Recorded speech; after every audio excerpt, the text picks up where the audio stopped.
ہم سبوں نے ایک ہی روح کا بپتسمہ پایا ہے۔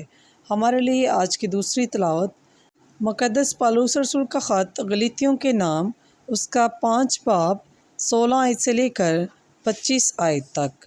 مگر میں کہتا ہوں کہ تم روح کے موافق چلو تو تم جسم کی خواہشوں کو پورا نہ کرو گے، کیونکہ جسم کی خواہش روح کی مخالف ہے اور روح کی خواہش جسم کی مخالف، اور یہ ایک دوسرے کے خلاف ہیں، یہاں تک کہ جو تم چاہتے ہو وہ نہیں کرتے۔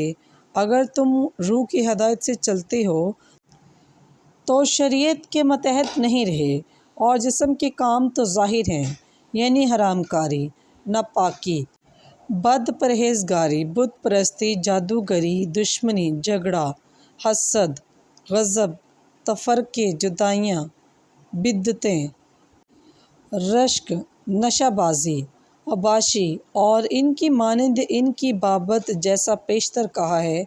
اب بھی کہتا ہوں کہ ایسے کام کرنے والے خدا کی بادشاہی کے وارث نہ ہوں گے، مگر روح کا پھل محبت، خوشی، سلامتی، صبر، مہربانی، نیکی، ایمانداری، حلیم، پرہیزگاری ہے۔